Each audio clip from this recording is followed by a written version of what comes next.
ሰላም የተወደዳችሁና የተከበራችሁ አድማጭ ተመልካቾቻችን እንደምን አላችሁ? በዚህ መሰናዷችን የአማራ ፋኖ ብሔራዊ ኃይል ምዕራብ አማራ ቀጠና ቴዎድሮስ ዕዝ 206ኛ ኮር 24ኛ ክፍለ ጦርና በ14ኛ ክፍለ ጦር እንዲሁም በቴዎድሮስ ዕዝ 109ኛ ኮር 99ኛ ክፍለ ጦር በጥምረት ስለተሰራ አስገራሚው የጮቄ ጀብድ ልናስቃኛችሁ ወደድን።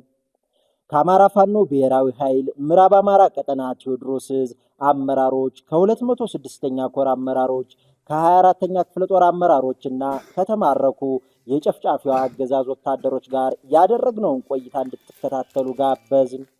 ምስል ቀረጻ ፋኖ ኃይለ ማርያም ክበር፣ ጎጃም አዝመራውና ዳዊት ምንይችል፣ አስተባባሪ ፋኖ መኮንን፣ ጸሐፊና ተራኪ ጎጃም አዝመራው።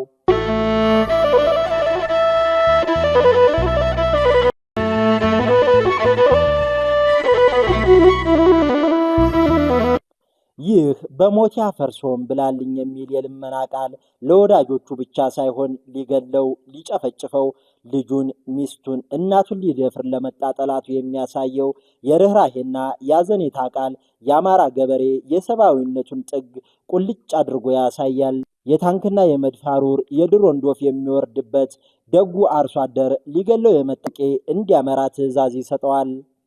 ጀግናው የአማራ ፋኖ በቀኑ ሲያብብ በጨለማ ሲነግስ አይቷልና ጨፍጫፊው ስርዓት የጀግኖቹን ስልት ለመከተል ቅንጣት ያህል አላቅማማም። በውድቅት ሌሊት አውዳሚ ኃይሉን ከቦታው አንቀሳቀሰ። በዋና ጦር አዛዥ 50 አለቃ ማክቤል ዳኛቸው፣ በምክትል ጦር አዛዥ ፋኖ ምህረት ተመስገን፣ በዘመቻ መምሪያው 10 አለቃ ንብረት አለኝ፣ በምክትል ዘመቻ መምሪያው ኤርሚያስ እንዳወቀ የሚመራው 24ኛ ክፍለ ጦር የጠላትን እንቅስቃሴ እንደሰማ ሁሉ ነገሩ ዓይንና ጆሮ ሆኖ ጠላትን ጠበቀው። የውጊያው ሂደት ምን ይመስል ነበር?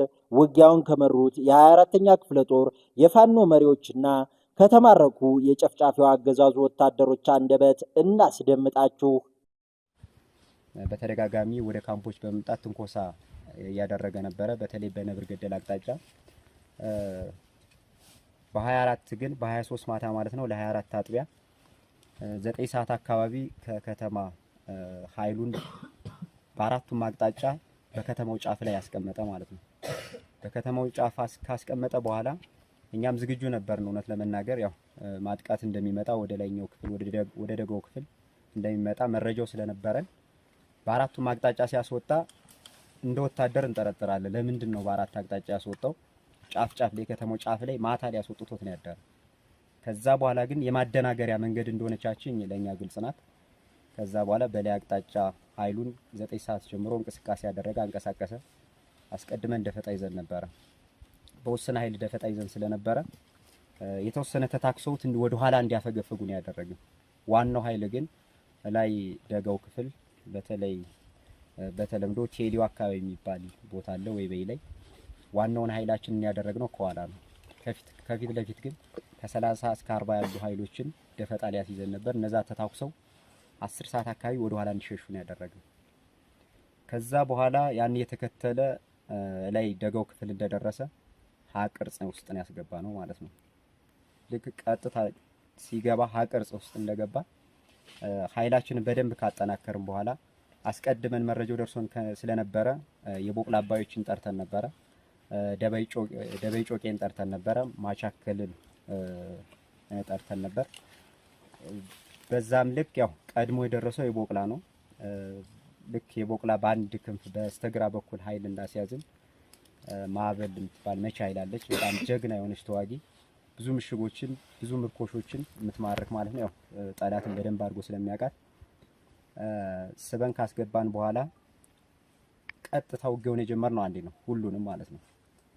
ልክ አንዴ ምክንያቱም የዛኔ እኛ ሙሉ ደፈጣ ይዘን ነበረ፣ ዙሪያውን ከበን ማለት ነው። ጠላት የዛኔ ሳቢው ምን ነበረ? ፋኖ እንደሮጠ ምናምን ነበር የሚያስቡ ልጆችም እንደሚያውቁት ማለት ነው። እዚህ ጋር ምርኮኝ የተማረኩትም እንደሚያውቁት የተወሰነ ጊዜ ዝም ብለናቸዋል። ምክንያቱም እንደሌለን አይነት ነገር አቅም እንደሌለን ነገር ማለት ነው ለማሳወቅ በስነ ልቦና ያው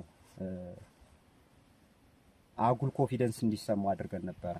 ከዛ በኋላ ግን የመጀመሪያውን ፊት ለፊት የተሻለ ኃይል አስገብተን እንደሰበር ነው አንዱ ምሽግ እንደተሰበረ ቀጥታ ሲሮጥ ሁሉም ተያይዞ አደረጃጀቱ በሙሉ ፈረሰበት ማለት ነው። በዚህ ውጊያ ውስጥ ቀጥታ ሮገቢያ ተመልሶ እንዳይገባ በስተግራ በኩል ያለውን ሰብሮ መስመሩ እንዲዘጋ አደረግን። በተሳሳተ መንገድ ያልሆነ አቅጣጫ ወደ ጎዴብ ጫካ ቢባል አቅጣጫ እንዲሄድና ያው አደረጃጀቱ ቶሎ ዞሮ እንዳይዋጋ እግር በእግር እየተከታተልን እንግዲህ 3 ሻለቃ ነው ወጥቶ የነበረ። ውስን ኃይል ገብቷል። ተተኳሽ እንግዲህ መቁጠራችንም ዘው ያነሳ በእነሱ ነው የምትጠቀመው። እንደሚታወቀው ያው ትጥቃችንም መሳሪያችንም ከነሱ ስለምንቀበል ያው የክላሹን ቁጥር እንግዲህ በቁጥር ስለማናቀው ምርኮኞች እዚህ ጋር ከ60 ምናምን በላይ ያሉ። በዚህ ውጊያ ውስጥ እንግዲህ ይሄን 60 ሰው ለመማረክ በቁጥጥር ስር ለማዋል ምን ያህል ሰው ገለህ እንደሆነ ማንም ሰው ያውቀዋል። የሳምንት የነበረው የጥላት እንቅስቃሴ በጣም አሰልችም ነበረ። እኛ ግን ሳንሰለች ሳንደከም ለዚህ ድል በቅተናል። ያው የጥላት አሰላለፍ 50 አለቃ ማክቤ እንደገለጸው በሁለት አቅጣጫ እንተሰለፈ። መነሻውን ደብረ ማርቆስ አድርጎ መድረሻ ረቡ ገበያ ከተማን ያደረገ። ከዛም በየካምፖች ለመንቀሳቀስ ሞከረ። አይቀጡ ቅጣት እየቀጣን ወደ ከተማ እየመለስ ነው ቆይተናል። በመጨረሻም ተሳሳይ 4 ያው ወደ ጮቄው ቀጣና ሞክሯል። ሞክሮም እያለ ያለውን ኃይሉን አሟጦ ነው ወጥቶ የነበረ። 3 ሬጅመንቶች ወጥተዋል። ከ3 ሬጅመንቶች የተወሰነ ደፈታ ነው አስወጥተን ነበርኛ በፋኖ ኃይሎች ላይ። እነሱም ተኩሰው ወደ ኋላ እንዲያሸሹና የሆነ ስቦ ማስገባት ነው የተጠቀመው እንቅስቃሴያችን። ሲቀጥል እኛ ሀቅርት ሰርተን እየጠበቅነው ነበረ።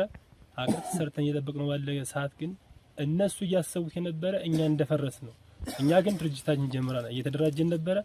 በመጨረሻም የቀጠናዎችን አቅጣጫ አሰላለፎችን ከጨረስን በኋላ አንዴ ነው ማጥቃት የጀመረው። አንዴም ማጥቃት እንደቀጠል ምንም ሊቋቋመን ስላልቻለ በየአቅጣጫው በየጣሻው ነው እየፈረጠጠም የገባ።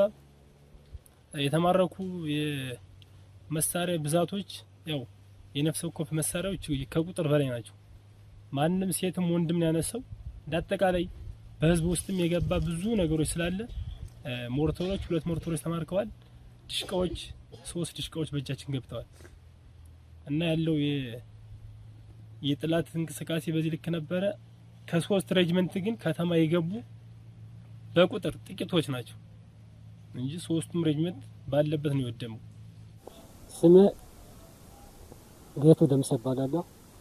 ማይረግ አምሳለቃ የትውልድ ቦታ ዳውሮ እንተ ማራር ሻምበል ወርቁ ይባላል። የክፍለ ጦር አመራር ሻለቃ ከበደ ይባላል። እና የውጊያው ሁኔታው ያው በጣም ያው እንዳሰበ አይደለም። በርግጥ መጀመሪያ ውጊያ መኖሩም አይናናቅም። ያው ቦታ ቅያሬ ብለን ነው የተነሳን። ወደ 9 ሰዓት ቦታ ቅያሬ ብለን የተነስተን ስንሄድ ያው መንገድ ላይ የተወሰነ ዳፋታ አጋጥሞ ያ ዳፋታ አስወግደን ስንሄድ ያው ከነዳ በኋላ ነው ውጊያ የተጀመረው። ያ ውጊያ ያው ፊት ለፊት ላይ ያሉ ሻለቆች እየተዋጉ የተወሰነ ሰዓት ከቆዩ በኋላ ከኋላ ላይ ያለው ሻለቆችና ስታፎች ያው ከኋላ ደጀን ሆነን ስንቆይ ከዛ በኋላ ወደ 4-5 ሰዓት አካባቢ ውጊያ ሲፈረስ ብቻ ነው እናያለን። ውጊያ ፈርሶ ወደ ኋላ ስመለስ ብቻ አይደል እና ያው ከነሱ ጋር አብረን ወደ ኋላ ተፈገገን ማለት ነው። እና ያለው ሁኔታ ያው እኛ ሰው ኃይልና በእናንተ ሰው ኃይል በውጊያ አልተመጣጠነም። የታጠቀው መሳሪያም ያው መጀመሪያ እንደተወራ ያው ፋኖ እንደተበታተነና የተወሰነ ኃይል ዝም ብሎ ተንኮሳ ሊያደርግ ይችላል እንጂ እንደዛው ቋሚ ውጊያ አይዋጋም ተብለን ነው የተነሳን። ግን ውጊያ ሲጀመር ያው ያለው ሰው ኃይልና የታጠቀ መሳሪያ አልተመጣጠነም። በዛ ምክንያት ነው ከፈረሰ። ከዛ ወደ አላፈቅፈል የነበርኩት ክፍል የ25ኛ ክፍለ ጦር 4ኛ ሬጅመንት 3ኛ ሻምበል የክፍለ ጦር ምክትሉና ሬጅመንት መሪው አንድ ላይ ነበሩ። ከዛ ይወጡ አይወጡ እንግዲህ የኳላ ደጀን ላይ ስለሆነኩት አላየሁትም።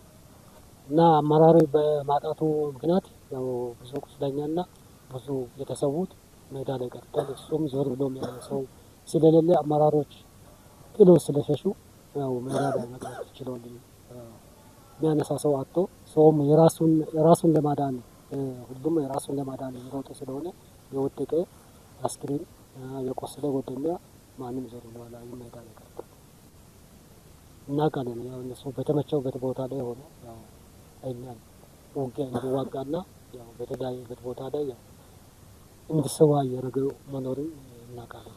ወደ ጦር መቀመጫው ማውጣ ያው ከዚህ በፊት የተማረከ ሰው ወይም የተያዘ ሰው እንደሚገደልና እንደሚሞት ከያዙ እንደማይምሩ ነው በራሴ በወሬ የሰማሁት። ግን አሁን ገብቼ በራሴ አይን ያየሁት ያለው ሁኔታ ሰማይና ምድር ነው። ያው ከተያዘን በኋላ ያደረጋቸው እንክብካቤ በጣም ጥሩ ነው። እዛው የተወረወረና እዚህ መተን በአይናችን ያየውን ነገር በጣም አስገራሚ ነገር ነው። ከተያዘን በኋላ እስካሁን ድረስ ያለው እንክብካቤ ባላቸው አቅም ላይ ያለው ነገር እያቀረባችሁ እያስመገባችሁ እያስጠጣችሁ ያለው ነገር ሁሉ እና ስንያዝ ያው መጨረሻ ላይ ስንያዝ ያው ከገደሉም ይገደሉ ካኖሩም ብለን ነው የተያዘን። ነገር ግን እስካሁን ድረስ እናንተ እንክብካቤ አድርጋችሁ ያስቀመጣችሁ እንክብካቤ በጣም ከአቅማችሁ በላይ ነው። አንከባከባችሁ ራሳችሁ ከራሳችሁ በላይ ያንከባከባችሁ አስቀምጣችኋል። እዛው የተወረወረና እዚህ ገብቼ በራሴ በአይኔ ያየው ነገር በጣም መገርም ነገር ነው። በራሴ በአይኔ ገብቼ አይቻለሁ ማለት ነው። ደግሞ መንገድ የሚመሩት በብዙ ጊዜ ሚሊሾችና እነኚህ አድማ በታኞች ናቸው። በብዛት ንብረት እንዲቃጠል፣ ጤና ጣቢያ እንዲቃጠል፣ አልፎ እናንተ የምትጠቀሟቸው ነገር እንዲቃጠል የሚያደርጉት እነሱ ናቸው። በእነሱ አማካኝነት ያው የእኛ ሰራዊትም እጅ አስገብተው ማቃጠልና ማውደር የሚያደርገው ነገር አለ። ስሜ አበራ ወንድሙ እባላለሁ። የተወለድኩበት ኦሮሚያ ክልል ውስጥ ሉባቡር የሚባለው ቦታ ነው። ማዕረግም ምክትል ስላለ ይዛችን ኮራችን 206 ክፍለ ጦራችን ደግሞ 25ኛ ክፍለ ጦር ሬጅመንታችን ደግሞ 4ኛ ሬጅመንት ስታፍ አስተባባሪ ነኝ ማለት ነው። እኔ አብዛኛው ጊዜ ወደ አማራ ክልል ሲመጣ ቅርብ ጊዜ ነው የመጣሁት ማለት ነው። ከመጣሁ በኋላ ደግሞ እዚህ ጋር የምታየው ከዚህ በፊት ጓዶቻችን ሰሜኑን ጦርነት በነበረበት አብረን ከአማራ ሕዝብ ጋር ሆነን ከአማራ ጓደኞቻችን ጋር ሆነን ነው ስንዋጋ ነበር። አሁን ደግሞ ዛሬ ተመልሰን ከነሱ ጋር እርስ በራስ ስንዋጋና ስንተላለቅ በጣም የሚደብር ነው ማለት ነው። ይሄ ማለት ሁሉም ከላይ ያሉት ለራሳቸው ማረግና ራሳቸውን ስልጣን እንትን ለማድረግ እዚህ የዳህ ልጆች ያልቃሉ ማለት ነው። ይሄ ደግሞ ምክንያት የሆነበት እነሱ ራሳቸውን ለማሳደግ በመሆነበት ምክንያት ነው ማለት ነው። ስንነሳ ከሮግባ ስንነሳ ጊዜ ከሌሊቱ 9 ሰዓት የተነሳ ነው። በምንነሳንበት አንድ ላይ ነው የወጣነው ማለት ነው። በምንወጣንበት የሆነች ቦታ ላይ የት እንደምንሄድ ወደ ዱጎ ነው ምንድነው የምትባለው ወደዚያ ቅያሬ እንደሆነ ነው የሰማነው። የኔን አይል ኢንፎርሜሽን አይሰጥም። ስንነሳንበት ጊዜ የሆነ ቦታ ደፈጣ ገጠመን። ደፈጣው እንትን አለ። አለፍን። ካለፍን በኋላ የሆነ ቦታ ውጋ ገጠመ። ከዛም በኋላ አለፍን። በቃ ከባድ ውጋ እንትን አለ ማለት ነው። ያንን እየተዋጋ ከዛ መጨረሻ ላይ እነሱ ማጥቃት ፈኖ ማጥቃት ሲያደርግበት የመቋቋም አቅም አልነበረም ማለት ነው። ያንን ሁሉም ሰው አመራሩም የነበረ በራሱ ውጣ ነው በራሱ ፈርሶ ወጣ እንጂ ወን ውጣ የቆሰለ ውጣ የሞተ ይነሳ ምናምን ብሎ መልእክት የተስተላለፈ ነገር የለም። ማንም ተውቅም አልነበረም ማለት ነው። ከ3 ሬጅመንቶች ነው የነበሩ። እነዚህ 3 ሬጅመንቶች ደግሞ አንድ ወደ ኋላ ካለ ማንም የሚተዋወቅ ስለሌለ ተበታትነው ነው ወጣ ማለት ነው። እኔ ያገኙትን እድል ላላገኙት ምንም ማለት የሚችለው ነገር የለም ማለት ነው። ፈጣሪ የሞቱትን ህይወታቸውን ገነት እንዲያስገባ ነው የሚፈልገው። ግን ቀጣይ ያሉትን ደግሞ ይሄንን ነገር እየተመለከቱ ወደዚህ ነገር መግባት እንደሌለባቸው ነው መልእክት ማስቀመጥ ፈልገው።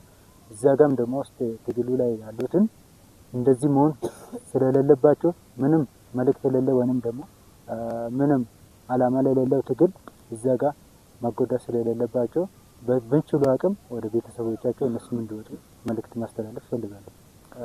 እኛ የምናገኛቸው በእርግጥ እስከ ክፍለ ጦር አመራር እናገኛለን። እነሱም ደግሞ አንዳንዴ ሃይላይት የሆነ ውይይት ነገር ሲመጣ ይመጡና የሆነ በቃ አለደ የሆነ የራሳቸው የሆነ ነገር ሲኖር መጥቶ የሆነ እንደ መልእክት ነገር ያደርጋሉ። ከዛዎች የምናገኛቸው ሬጅመንት አመራሮች ናቸው ከኛ ጋር ነው።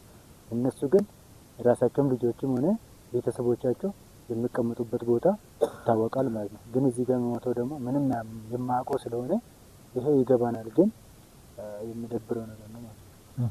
አይ ሬጅመንት 4 አዛዥ ሻምበል ወርቁ ነው የሚባለው። ክፍለ ጦሩ ደግሞ ሻለቃ ከበደ ይባላል። ክፍለ ጦር ምክትሉ ከኛ ጋር የነበረ ማለት ነው። የኮሩ ደግሞ ኮር አዛዡ ደግሞ ጄኔራል ሱፊያን ይባላል ማለት ነው።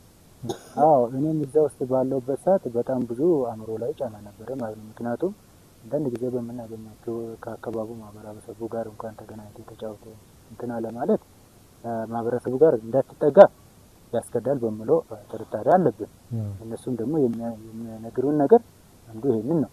የሆነ ነገር ገባ ብሎ ለመጠቀምም ደግሞ ከዛ አንፃር ተፈላጊነት የለውም ማለት ነው። ከዛ አንፃር እኛ ጋር የሚደረገው ነገር ፋኖ ጋር ሄድክ ሳይሆን እዛ ማህበረሰቡ ጋር ከተገናኘ ራሱ ወደ ፋኖ ጋር አድርጎ እንደሚያስገድ አድርጎ ነው የሚያሳስቡን ማለት ነው። እንኳን ፋኖ ጋር ወደዚህ ለመምጣት ፋኖም ደግሞ እኛ ሲነገረን ዘራፊና ሌባ እንደሆነ ነው የምነግረው። ግን እዚህ ጋር ስንመጣ ገዳይ እንደሆነ ነው የምነግረው። ግን እኛ እዚህ ስንመጣ እነሱ እጅ ላይ ገባ ነው እንደ ወንድሞቻችን ከዚህ በፊት የነበሩን ከኛ ጋር አንድ ላይ ብዙ ነገር ሰርተናል ከፋኖ ጋር ከሰሜን ጦርነቱ ጋር ማለት ነው። ከዛ አንፃር እነሱም ደግሞ ከዛ አንስቶ ያሳዩን ፍቅርና ጓዳዊ ዝምድናቸውን በጣም አሳይቶናል ከነ ማህበረሰቡ ጭምር።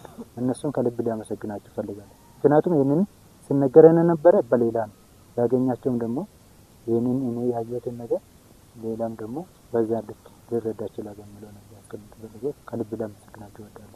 ስንመጣ የምንለበሰውም ነገር አልነበረንም፣ ማረፋም አልነበረንም። በጣም ደክሞን ነበር። ከዛ እንግዲህ እኛ የአሁኑ ሁኔታ ውስጥ ሆነን እነሱ ጓዶቻችንም ከጎናቸው አጥቶ ምንም አይነት ነገር ሳይሰማቸው እኛም ደግሞ በመያዛቸው ምንም ነገር ሳይሰማ ምንም እጅ ፊትም ምንም አንድም ነገር ሳይሆንብን እንደዚህ አንከባክቦን እስከዛሬ አቆይቶናል ማለት ነው። ሲያንከባክቦን እስካሁን ያደረሱን አሁንም ደግሞ ከጎናቸው ነው እያሉና አሁንም ደግሞ እኛም ላመሰግናቸው እወዳለሁ። እሺ አመሰግናለሁ። ስሜ ስፓኬው ኩማል ይባላል። የተወለድኩበት ስፍራ ወደ ወላይታ ሶዶ ሚጠና የሚባል ወረዳ አካባቢ ነው። ያለሁበት ክፍሌ 25ኛ ክፍለ ጦር ይባላል። 602 ኮር ሬጅመንት 3 እና 3ኛ ሬጅመንት ላይ ነው የምኖረው። ከ3ኛ ሬጅመንት ሻምበል 2 ላይ ነበርኩ። ያው ያለው ሁኔታ እኔ በአሁን ጊዜ ሳይሆን በፊት ነበረ እንደዚህ አይነት አፈሳ ከሆነ ቦታ ከስራ ቦታ ወደ ቤት ሲመለስ እንደዚህ አይነት ለውትድርና ብቁ አልነበርኩም።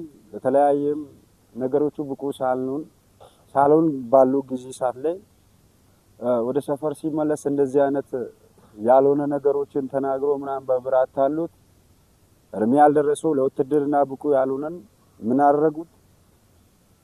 ብር አሳይቶኝ ሲያታሉኝ አልገባም እኔ ለውትድርና ብቁ አይደለም የሚል ንግግር ቃል ነበረኝ።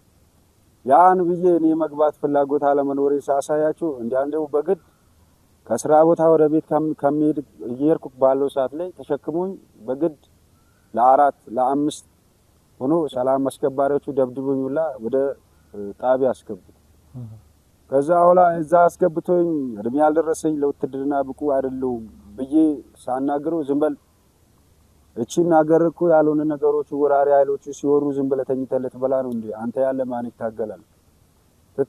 ትታገላለህ በግድ በሚል በመሪ ቃል በዱላ ወዘተ ነገር ደብድቦ እንዳንናገር እዛ ብዙሃኖቹ ነበሩ ባለውበት ወቅት በዛ አካባቢ ብዙሃኖቹን ሰብስቦ እንደዚህ ባልሆነ ተግባራዊ ሁኔታ ውስጥ ያሉ ሰዎችን ወደ ውትድርና አሰማራቸው። ከዛም በኋላ ወደ ውትድርና ተሰማርተን ሜዳው ላይ ገብተን ባለን ወቅት ላይ አብዛኛው ጊዜ ጥያቄ አንስተን ነበረ። እድሜያችን አልደረሰም፣ ለውትድርና ብቁ አይደለንም። እኛም ደግሞ በእንደዚህ አይነት ነገሮች ውስጥ መካተት አንፈልግም። ስነ አእምሮ ስነ ልቦናችን ስለወደፊቱ ህይወታችን ማሰብ አለብን። እንደዚህ አይነት ነገር አናደርግም የሚል ቃላት ነበረ ጠይቀን ነበረ። እዛው ቦታ ዝም በል ትውልድን ነው የሚተካው አንተ ያለ እኔ ልውጣ እንዴ በሚል መሪ ቃል እዛው ሜዳ ላይ እንዳንናገር ብላ አፋችን መፍታችን አግቶ ዘግቶ ያስገቡበት ሁኔታ ነበረ። እኔ ለምሳሌ ፋኖ ምናምን ወዘተ የሚባል በእኛ ሀገር ቢኖርም እንደዚህ አይነት እኔ በፖለቲካ ንክኪ ነገር አላውቅም። ነገር ግን እነሱ ሲያስረዱ ሰውን ዘርፎ ገሎ እቺን ሀገርን ማለት እንዲያደርግ የተለያዩ ሉዓላዊነትን የተለያዩ ነገሮችን ያሉት እንትኖችን እንደ የሚሰብር እንደ የሚቀርፍ ወደፊት ሀገሪቷ እንዳትሄድ እንደሚያደርግ ነው የሚነገረው። ባለፈው በትላንት በ24 የተደረገው ናቸው። ለምሳሌ ሆነን እናንተ እዚህ ፋኖ የሚሉት ወንድማችን ነው አውቃለሁ። በሰሜኑ ባልሳተፍም አይቻለሁ። ለጠላት ሲባል እኮ የተለያዩ ምሽግ የሰበረ የተለያየ ድንበርን እያጠረ ያጠዳ የተለያዩ ነገሮችን ያደረገ ከሰራዊቱ ጎን ሆኖ ሲሰማር ነበር። ዛሬ ወደ ሀገራችን ውስጥ ወደዚህ ወደ ሰፈራችን ስንመለስ ሚስጥሩ ምንድነው ለምንድነው የሚለው እኛና በኋላ ሲያግስ ሲለፋ የነበረውን መልሶ ደግሞ ካጂና ዘራፊ ነው የሚል ቃል ተነገረ። ምክንያቱም ምን እንደሆነ አላወቅም። እንግዲህ እንደዚህ አይነት ንጹሃን ልጆቹ ይመጣሉ፣ ሌላ በፖለቲካ ነክ አእምሯቸው በቦሎቹ መንገድ ይጓዛሉ። በ24 ውጊያ ምናልባት እኔ ወደፊት ክላሽ በዚህ በስተ ቴሌው በኩል ነበርኩት። ቅድሚያም የፈረስን የነበርነው በእኛ በኩል ነበረ። ያ ሲሆን ያው እኛ የነበርነው ከአመራሮቹ ቢያንስ እስከ 100 ሜትር የሚያለ ርቀን ነበረ።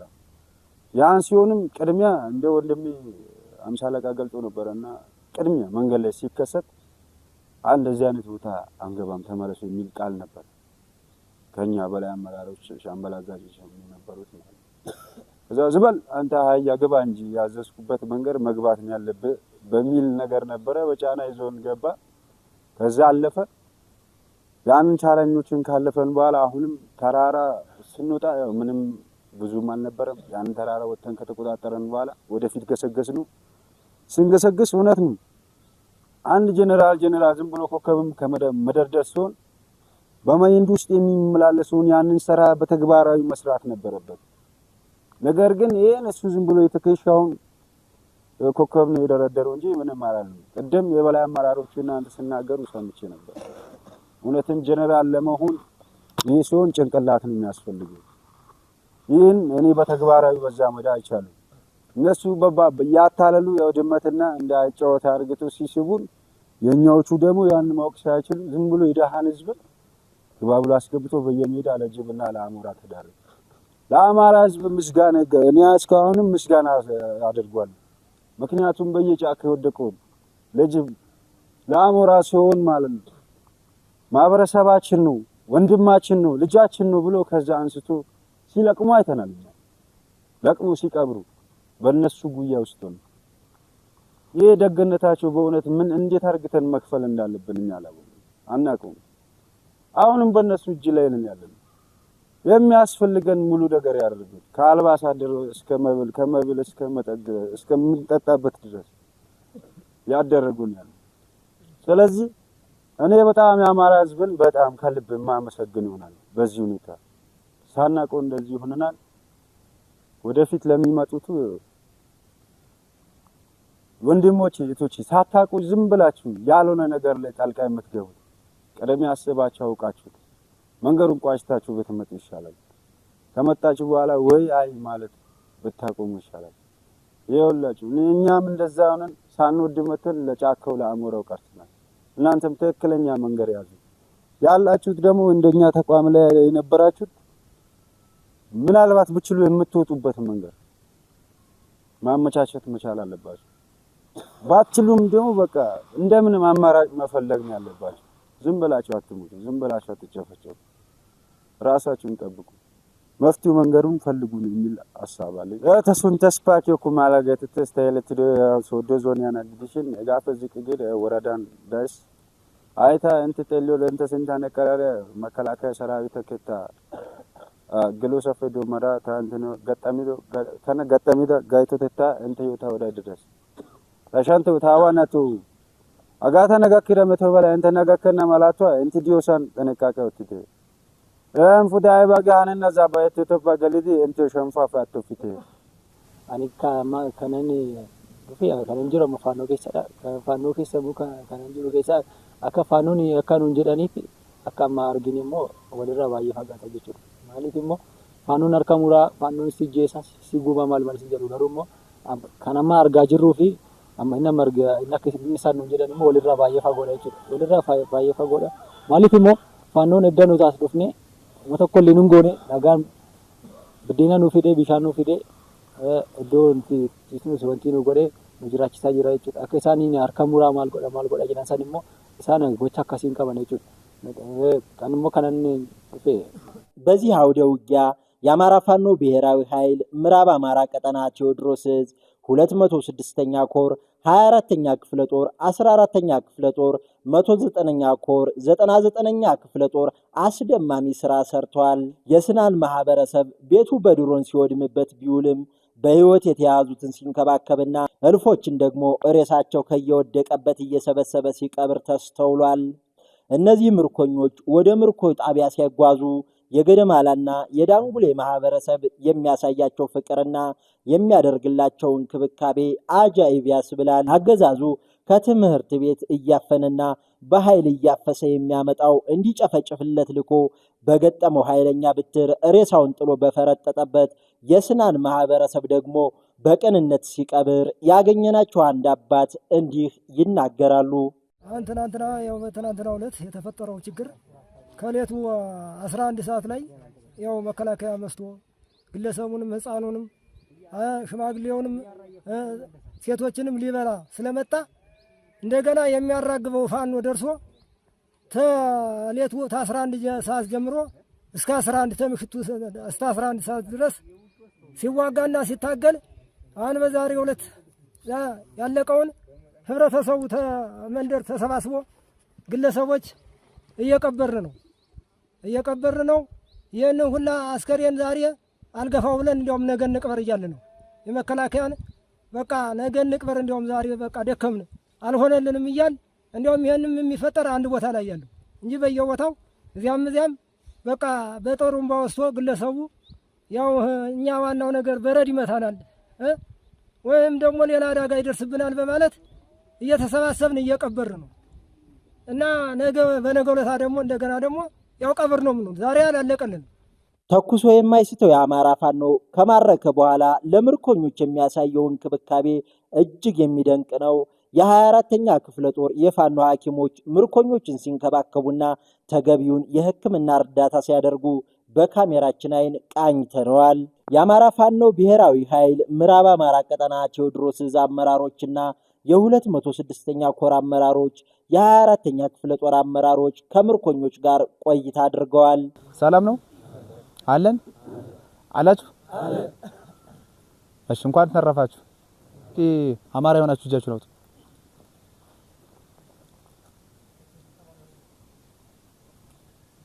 ከፍ አድርጉት በደንብ።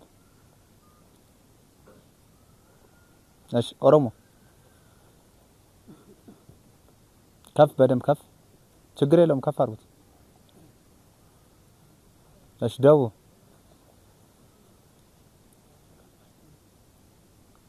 ከፍ አድርጉት። እሺ አውርዱ። አፋር የለም። ቤንሻንጉል አንድ ሰው። ሐረር ከፍ አድርጉት በደንብ። እሺ ሌላ አለ እንዴ? ሶማሊያ አለ? ሶማሊያ አንድ። እሺ የጠየቅናችሁ ለምንም ነገር አይደለም። 25ኛ ክፍለ ጦር ናችሁ አይደለ? ሁላችሁ እሺ 25ኛ ክፍለ ጦር የሆናችሁ እጃችሁ ነው። ከፍ አድርጉት በደንብ።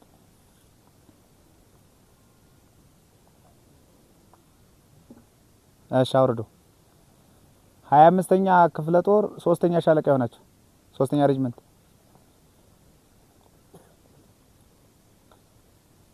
እሺ አውርዱ። 4ኛ ሬጅመንት የሆናችሁ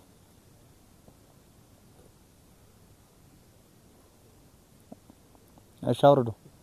32ኛ እሺ 75ኛ እሺ ከፍ አድርጉት። እሺ አውርዱ። በመጀመሪያ ደረጃ እድለኛ ናችሁ ስለተረፋችሁ። ያው እንግዲህ በተደጋጋሚኛ ውጊያዎችን ስናደርግ በርካታ ልክ እንደናንተ ምን ማርካቸው ሰዎች ይኖራሉ። ግን በጣም በሚያሳዝን ሁኔታ ደግሞ ሁለቴ ሶስቴ ደግሞ ይማረካል። ያ ማለት ምንድነው? ቢያንስ እንኳን ከመጀመሪያው ትምህርት አትወስዱም እናንተ። በጣም የሚያሳዝነው እሱ ነው። አሁን እንደዚህ ተገፍተን ነው ወይም ተገደን ነው አፍሰውን ያመጡና ምትላላችሁ አይደል? ስንለቃችሁ ደግሞ ተመልሳችሁ የምትመጡበት እድል አለ። ያ በተደጋጋሚ አጋጥሞን ያውቃል። እኛ ምን ዋጋው ወደን አይደለም። በመጀመሪያ ደረጃ አሁን እናንተ ለምን ዓላማ ነው የምትዋጉት? ለምን ዓላማ ነው የምትዋጉት? እስኪ ንገሩኝ። የምትዋጉለትን ዓላማ አታውቁትም አይደለ? እኛ ግን እናውቀዋለን። እኛ የምንዋጋው አንደኛ ህዝባችንን ለማዳን ነው። ሁለተኛ መጣችሁብን ነው እንጂ መጠንባችሁ አይደለም። ሶስተኛ ላለመጥፋት ለመኖር ነው የምንዋጋው። አያችሁ? ስለዚህ ዓላማ ያለን ስለሆነ በዓላማ ስለሆነ የምንዋጋው ከህዝብ ትግላችንም ህዝባዊ ስለሆነ እንዳያችሁት ከጊዜ ወደ ጊዜ ውጤት እያመጣን እያሸነፍናችሁ ነው ማለት ነው። እንኳን ጊዜ አተረፋችሁ። እኛ ወዚህ ትግል ስንገባ መከላከያውን ጠላት አላረግነውም ነበረ። ጠላት ያደረገ በጠላትነት እንድናያችሁ ያደረገን መሪያችሁ አብይ አህመድና ብርሃኑ ጁላ ነው። እንዲህ አማራ ህዝብንም ጨክናችሁ ተጨፈጭፉታላችሁ የሚል ሀሳብ አልነበረንም። እንዲው ዳር ድንበር ሄዳችሁ ተጠብቃላችሁ ነው እንጂ እንዲው እዚህ ሰፈር ለሰፈር እየመጣችሁ ሴት ትደፍራላችሁ፣ እህል ታቃጥላላችሁ ብለን አላሰብንም ነበርና በመትረፋችሁ በጣም ደስ ብሎናል። በጣም ደስ ብሎናል። በየትኛውም ትግል ወታደር እኮ የትም አይሄድም። ያው ነገ መልሰን እናንተ ነው ምን ሰበስባችሁ እኛ አሸነፋችን የማይቀር ነው የሚሆነው። ስናሸንፍ የትም አንጥላችሁ መሞት የለባችሁም ነበር። እንኳን እጅ ሰጣችሁ፣ እንኳን ተማረካችሁ፣ እንኳን አገኘናችሁ። የኦሮሞ ህዝብ ለኛም ወዳጃችን ነው። የትግሬው ህዝብ፣ የኢትዮጵያ ህዝብ በሙሉ አፋሩም ጉራጌውም ወንድማችን ነው። እንኳን ተረፋችሁ። አሁን ሳይ ነበረ ቁስለኞች ስትታከሙ ገና ሌላ ህክምና እንሰጣችኋለን። የቆሰላችሁ ዛጋም ስትታከሙ አይቻለሁ። ሌላ ህክምና እንሰጣችኋለን። የሚለበስ ልብስ እንሰጣችኋለን። በፍጹም አይቸግራችሁም። የሚበላ ነገር በእርግጠኝነት እርግጠኛውን የምንነግራችሁ እንሰዳችኋለን። ይኸው ምርኮኛን በዓለም አቀፍ የምርኮኛ አያያዝ ህግ መሰረት ጄኔቫ ላይ በተስማሙት መሰረት እንይዛለን። ቀይ መስቀል እንጠራለን። ምንም ችግር የለውም። አትስጉ። እንኳን እጅ ሰጣችሁ አትስጉ። በፍጹም አትስጉ። በቃ ድናችኋል። አሁን ተርፋችኋል። ከእናቶቻችሁ ከቤተሰቦቻችሁ ጋር እናገናኛችኋለን። ምንም ችግር የለውም። እናገናኛችኋለን። በግድ ማግደው አምጥተዋችሁ አፍነው ከተለያየ ቦታ ከትምህርት አቋርጠው ከምናምን አፍነው ነው አምጥተው እዚህ የራሳቸውን ስልጣን ሲሉ እዚህ አምጥተው እናንተን የሚማግዷችሁ ምንም በማታውቁት ነገር መርዝ እየረጩ የአማራ ህዝብ ደጉን ህዝብ ይኸው እንደዚህ ቅድም እንዳያችሁት የሚያበላ የሚያለብስ የሚያጠጣ አዘን የሚሰጣችሁ እንደዚህ ነው። በየትም ቦታ ስትንቀሳቀሱ ይሄንን ህዝብ ነው ጨፍጭፉ ብለው አምጥተው በማታውቁት ነገር እያስፈጇችሁ ያለና ግዴ ለምንኳን ተርፋችኋል። ችግር የለውም። ከትምህርት ቤት ትምህርቱን አቋርጦ የመጣ እስኪ ታየኛል። እኔ 1 2 3 4 5 6 7 8 9 10 11 12 13 14 15 16 17 18 19 20 21 22 23 24 25 26 27 28 29 ታፍኖ ደግሞ ሳይፈልግ ዝም ብሎ አፍኖ ያመጣው እስኪ አፍኖ ሳትፈልጉ ማለት ነው። ተገዳችሁን የመጣችሁ እናንተ እጃችሁን ያወጣችሁ መከላከያ መሆን አትፈልጉ። በቃ አያችሁ አይደል? እንደዚህ እያደረጉ ነው አፍኖ አምጥቶ የሚያሰቃያችሁ። እስኪ አማርኛ ማይችላል አማርኛ መስማት ማይችል ሁሉ አማርኛ ይሰማል። በጣም ጥሩ እና ይኸውላችሁ እንደዚህ ያፈኑ ያመጡ ገና ልጅ አሁን ይሄ ልጅ አሁን ይኸው በጣም ህፃን ነው። ስንት አመት ነው? 17 አንተ ስንት አመት ነው ቤቢ? 18 አንተ ስንት አመት ነው? 17 አንተስ? 18 አንተስ? 18 አንተስ? 17 እስኪ ሌላ 17 ይሆነዋል። አንተ ስንት አመት ነው ቤቢ? ዛጋ 10 ይኸውላችሁ እንዲህ ነው ይኸውላችሁ ህፃናቱን ሁሉ ከትምህርት ቤት እየጋፈ እያመጣ ምን እንዲሆን ይመስላችኋል? አሁን እኛ አብይን ስንዋጋው መከላከያን ስንዋጋው የሆነ ብሔር ጠልተን ነው የሚመስላችሁ? እንደዛ ይሏችኋል አይደል? በፍጹም እኛ ብሔር አንጠላም። ይሄን እርግጠኛ ሆነን ነው ነገር። እስኪ የከዱትን ጠይቋቸው። እናንተ ስለተማረካችሁ ነው። ማት እኮ የከዳ ሰው ተቀብለን እስኪ ኦሮሚያ ምድር እስኪ ሄዱ ደውሉ። እስኪ ጉምዝ ሄዱ ደውሉ። እስኪ አፋር ደውሉ። ሶማሌ እስኪ ደውሉ። ስንቶች እኮ ከርተው ሲመጡ እኮ ተንከባክበን 50 ሺህ ብር 60 ሺህ ብር ሰጠን። ልብስ ቀይረን ጫማ ስልክ ሰጠን ገዝተን ነው ምን ልካቸው። እንዲያውም አሁን በቅርብ እዚህ ደባይ ጥላት ግን የሚባል ወረዳ ላይ 10 ምናምን የመጡ መከላከያዎች አሉ። 10 ምናምን ከርተው የገቡ አሉ። በቡድን የገቡ ማለት ነው። በቃ ስልክ ገዝተን ልብስ አልብሰን ነው እየሰደድናቸው ያለ ነው። እና አይዟችሁ ምንም ፍርሃት ነገር የለም። ምንም ፍርሃት ድናችኋል። የቆሰላችሁትን እናሳክማለን፣ እናድናችኋለን። እርግጠኛ ነኝ የምነግራችሁ ምንም ችግር የለውም፣ እናድናችኋለን። በቃ መፍረስ አለበት። የአብይ አህመድ ስርዓት ግን መፍረስ አለበት። ገብቷችኋል? የእናንተ መሪዎች በሙሉ ምርኮኛ ናቸው። ለዛ ነው ማዋጋት የማይችሉ። በ27 ዓመት ተዋጊ እኮ ነው እናንተ የተማረካችሁ ታውቃላችሁ። በ27 ታዋጊ እኮ የ27 ዓመት ልጆች ናቸው። እና 50 አለቃ ማክቤል ትልልቅ ልጆች ነው። 50 አለቃ ማክቤል እነ ምረቱ እነ ምረት እነ ንብረት እነ ኤርሚያስ እነ ጨመረ በዛ በኩል ደግሞ 99ኛ ክፍለ ጦር የኛ ማለት ናት ስትዋጋ እና አንዳርጋቸው ሌሎች እዛ በጣም በርካታ ጀነራል መሆን የሚችሉ ገና ልጅ እድሜያቸው 27 26 28 ዓመት ናቸው። ቁርጠኛ ስለሆኑ ለአማራ ህዝብ መዋጋት ፈልገን አይደለም እናንተን እኛ የምንዋጋችሁ፣ ህዝባችንን ሊያጠፋ አብይ አህመድ ስለፈለገ ነው። ይሄን አይነግሯችሁም። እስኪዩት የሚሞተውን ህፃን እስኪዩት። እኛ ነው የምትገሉ፣ ግን በኋላ ምስክርነት እንደምትሰጡ እርግጠኛ ነኝ። እህል ሲቃጠል አትናደዱ? እህል አልተቃጠለም አላያችሁም? ሴቶች አልተደፈሩም? የእናንተ ጓደኞች እናንተም ደፍራችሁ ይሆናል እንዴ? ለማጥፋት እኮ ነው፣ እኛን ለማጥፋት እኮ ነው በዚህ ልክ ተዘጋጅቶ ጠላት እዚህ ድረስ እናንተን ምንም አታውቁትን የ17 ዓመት የ16 ዓመት ልጆችን ሰብስቦ አምጥቶ ከትምህርት ቤት አቋርጦ ይሄ ሁሉ ተማሪ ነው እንግዲህ አያችሁ። ከትምህርት ቤት ሆን ብለው ይጥሏችኋል ከዩኒቨርሲቲ ላይ አይደል? ከዛ በኋላ ምን እድል ነው የሚሰጧችሁ? መከላከያ እንድትገቡ ነው የሚያደርጓችሁ። እምቢ ስትሉ ደግሞ ያፍኗችኋል ማለት። ስለዚህ እኛ ህዝባችንን ለመከላከል ለመዳን የምትደፈር ሴት አለች፣ በድሮን የምትሞት ሴት አለች፣ የሚፈናቀል ህዝብ አለ ከየቦታው። እኛ እኩል ኢትዮጵያውያን ኦሮሞውም፣ ትግሬውም፣ አፋሩም፣ አማራውም፣ ቤንሻንጉልም እኩል አንተ እንዲና ሳንባባል ተዋደን እንድንኖር ነው የምንፈልግ። ቆያችሁ እንኳን እግዚአብሔር አተረፋችሁ። በድጋሜ ከዛ ሁሉ ማተርፋችሁ በፊት ለፊት ተገናኝተን ስለ መጻኢ ዕድሎቻችሁ ለማውራት ስላበቃን ፈጣሪ ይመስገን። በአጠቃላይ ጓዶች ቅድም ያሉት ብዙ ነገር አለ። እኔ ማለት የምፈልገው ምናልባት ከተማረካችሁ በኋላ እንደ ካዷችሁ የበላይ አመራሮቻችሁ ሳይሆን ከማረከ በኋላ እንደሚንከባከብ እንደ አባቶቹ ልጅ እንደሆነ እንደ አንድ አመራር ወይም እንደ አንድ አባል ነው የምነግራችሁ። ምክንያቱም እዚህ ከፊት ለፊት ቁጭ ብሎ የምታዩት አመራርም ሆነ አባል ቅድም እየደገሰ ሲያበላችሁ የነበረው ማህበረሰባችን በአጠቃላይ የነራስ አሞራ ውብነህ፣ የነራስ አበበ አረጋይ፣ የነደጃዝማች በላይ ዘለቀ እና የሌሎች ነባር ጀግኖች አርበኞች የመንፈስና የግብር ልጆች ነን። ለዛም ነው በባህሉ አማራ ማርኮ መማር ነበር የጀግና ሞገስ ይላል። ምክንያቱም ማርኮ የሚገድል ሰው የጀግና መለኪያ አይደለም አይደል? ኦሬዲ የሞተ ሰው ማለት ነው። የተማረከ ሰው የሞተ ሰው ማለት ነው። ስለዚህ አንድ ሰው ከሞተ በኋላ መፎከርም አያስፈልገውም። ቅድም መቶ አለቃ አበበ እንዳላችሁ ቀበቶውን ያወለቀ ሰው እንኳን መጀመሪያ ቀበቶውን እስኪታጠቅ እንጠብቃለን አማራዎች።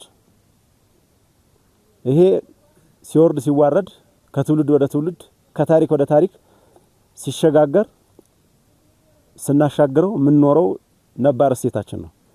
ለዛም ነው ከማረክን በኋላ ሕክምናዎችን የምንሰጠው ዓለም አቀፍ የጦርነት ህጎችን የምንጠብቀው። ለምን የምንዋጋለትን ዓላማ እናውቃለን። የሚዋጋለትን ዓላማ የሚያውቅ ደግሞ ከዓላማው ውጭ አይንቀሳቀስም። እኛ የምንዋጋው ይሄ ሰራዊት የአብይ አህመድ ዙፋን ጠባቂ ሰራዊት ነው ብለን ነው የምናምን። በተቋም ደረጃ የሀገር መከላከያ ሰራዊት የለንም ብለን ነው የምናምን። ለምን ከተባለ የሀገር መከላከያ ሰራዊት ሉዓላዊነት ሲደፈር ነው አይደል የሚከላከለው። ድንበር ነው መሄድ አለባቸው እንጂ እንደ ሚኒሻ በየሰፈሩ ሊጥ እንዲደፋ እህል እንዲያቃጥል አይደለም መከላከያ ሰራዊት የሚጠበቅበት። የሀገሪቱን ሉዓላዊነት በሰማይም በምድርም እንዲጠብቅ ነው አይደል። በሰማይ አልተጠበቀም። የዩናይትድ አረብ ኤሚሬት ወታደራዊ አውሮፕላኖች ሰሞኑን ከየት ተነስተው የት እንደገቡ ሰምታችኋል። ባህር ዳርና አሶሳ አየር ማረፊያ ላይ በተደጋጋሚ ሲያርፉ ነበር። ለምን ከተባለ ሱዳን ውስጥ የራሱን ሉዓላዊነት መጠበቅ ያልቻለ ሀገር መሪ ሱዳን ውስጥ የሚዋጉ ሁለት ኃይላት አሉ። የአልቡርሃንና የጀነራል ሐሚቲን ማለት ነው። የጀነራል ሐሚቲን ቡድን ለመደገፍ እንግዲህ በሰማይ ሉዓላዊነቷ የተጣሰ ሀገር ስለሆነ የሚመራው የዩናይትድ አረብ ኤሚሬት ድሮኖችና ወታደራዊ አውሮፕላኖች ሰሞኑን በተደጋጋሚ ሲበሩ ነበር። የኛ አውሮፕላኖች አይደሉም በተደጋጋሚ ሲበሩ የነበሩ ሰሞኑን። ይሄ ማለት ሉዓላዊነቱን በሰማይ አስደፍሯል ማለት ነው። በምድር ከተባለ በደቡብ ሱዳን በኩል ታጣቂዎች ወደ ጋምቤላ ገብተዋል፣ ሰምታችኋል አይደል? እነዚህ መከላከል አይችልም። የሱዳን መከላከያ ሰራዊት 80 ኪሎ ሜትር ወደ ውስጥ ገብቷል። ይሄንንም ዲፌንድ ማድረግ አይችልም፣ መከላከል አይችልም። ለምን? ያን ካረገ የሀገር መከላከያ ሰራዊት ነው፣ እኛም አንገጥመውም። እኛም አብረን ልንወግን እንችላለን። ግን እያደረገ ያለው ምንድነው? እንደ ሰፈር ሚኒሻ በየሰፈሩ እየተልከሰከሰ ሴቶቻችንን የሚደፍር ኃይል የሚያሰማራ፣ እህቶቻችንን የሚገድል፣ እናቶቻችንን የሚገድል ኃይል የሚያሰማራ ሲሆን ይሄንን እጁን መቁረጥ ስለሚያስፈልግ ነው ምንዋጋችሁ። ስለዚህ አንድ ስርዓት ዙፋኑ የሚጸናው ባለው ሃርድ ፓወርና ሶፍት ፓወር ነው። ሃርድ ፓወር ከሚባሉት መካከል አንዱ የመከላከያ ሰራዊት ነው፣ የጥንካሬው ምንጭ ማለት ነው። ስለዚህ እኛ ይሄንን ዙፋን ጠባቂ ሰራዊት ስንመታ የአብይ አህመድ ዙፋን እንደሚነቀነቅ እናውቃለን።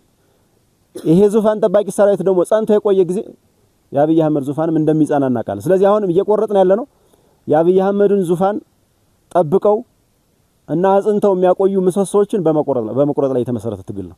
ስለዚህ እናንተ የአብይ አህመድ እጆች ናችሁ፣ እናንተ የአብይ አህመድ ጅራፎች ናችሁ፣ እግሮች ናችሁ። ስለዚህ ይሄ እግር፣ ይሄ እጅ፣ ይሄ ጅራፍ በተቻለ መጠን ኃይሉን እንዲያጣ መደረግ ስላለበት ነው ምንዋጋችሁ እንጂ እውነት ለመናገር ፍላጎት ኖሮን እናንተን የማጥቃት የመደምሰስ ፍላጎት ስላለን በጠባጫሪነት አይደለም እየታገልን ያለው። እንደምታውቁት የህልውና ትግል ያለብን፣ የህልውና ትግል ያለበት ማህበረሰብ ደግሞ የትኛውንም አማራጭ ይወስዳል። የትኛውንም ማለት ነው፣ ተፈጥሯዊ ስለሆነ አንድ ሰው ሌላ ሰው ሊገድለው ከመጣ ተፈጥሯዊ ራስን የመከላከል መብቱን ተጠቅሞ የትኛውንም እርምጃ ሊወስድ ይችላል። እኛ እያደረግን ያለው ትግል እሱ ነው። ስቴት ኦፍ ኔቸር ነው። በቃ ማንም ሰው ሲገደል ቆሞ ስለማያይ ነው ምን ገላችሁ እንጂ ጠልተናችሁ እንዳልሆነ ግን መታሰብ መቻል አለበት። ስለማንጠላችሁም ነው ዛሬ ከማረክን በኋላ በዚህ ልክ እንክብካቤ የምናደርገው።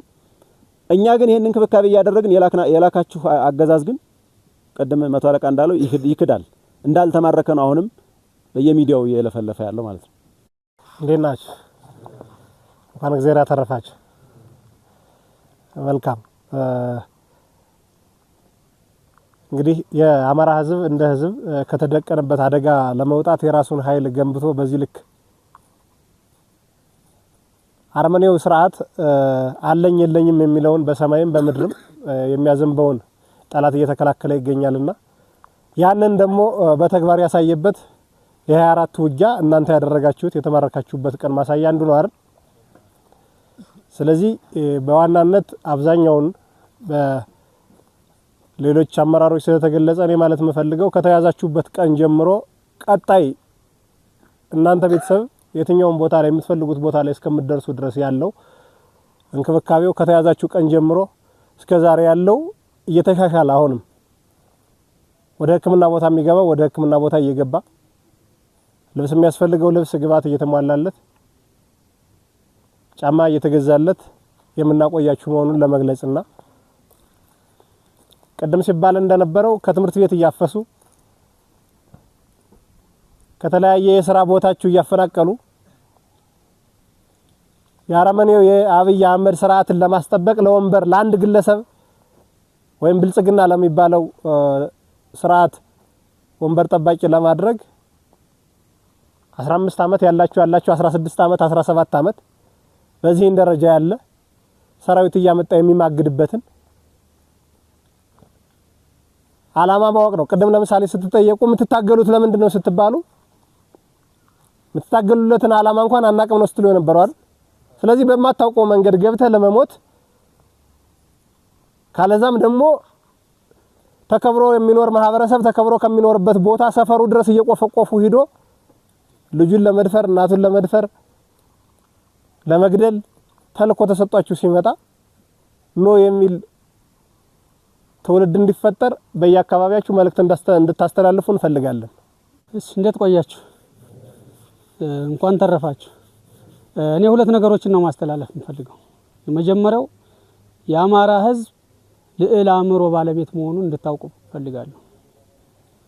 ልዕል አእምሮ ሰፋ ያለ አእምሮ ያለው በደንብ የሚያስብ የሚያገናዝብ ለዓላማው ሟች የሆነ በማንነቱ በእምነቱ በእሴቱ በባህሉ ከመጡበት ግን ለማንም የማይንበረከክ ህዝብ መሆኑን እንድታውቁ ፈልጋለሁ። እኛ ደግሞ እነዚህ የዚህ ህዝብ ልጆች ነን። ስንነሳ የራሳችን የሆነ ዓላማ ቀርጸን እቅድ አቅደን ግብ ይዘን ራዕይ ነድፈን የተነሳንና የአማራን ህዝብ ነጻነት ለማብሰር ቁርጠኝነታችንን ይዘን የተነሳን ታጋዮችና ፋኖች መሆናችንን እንድታውቁ ፈልጋለሁ። ተራ ወንበዴዎችም አይደለንም፣ ተራ ሽፍታዎችም አይደለንም። አርበኞቻችን እንደተናገሩት በሰንሰለት ከእዝ እስከ ሬጅመንት በምትነዋር እናንተም እስከ ሻለቃ ድረስ የተደራጀ ብቁ የሆነ ኃይል ያለው ብቁ የሆነ መሳሪያ ያለው ብቁ የሆነ የቡድን መሳሪያ ያለው ኃይል መሆኑን ማወቅ ያስፈልጋል። አይታችሁታል እንፋን ነው ማለት እነሱ እንደሚሉት 5-6 አይደለም፣ ጫካ ለጫካም አይደለም እንዞር ብዙ ከተሞቻችንን ብዙ የምናስተዳድራቸው የምንመራቸው ከተማዎች አሉ። 99% ቀበሌዎችን እኛንም እናስተዳድረው። የወረዳ ከተሞች ላይ ሊወሸቅ ይችላል፣ ተወሽቋል። አዎ፣ ስለዚህ እንድታውቁ እንፈልጋለን።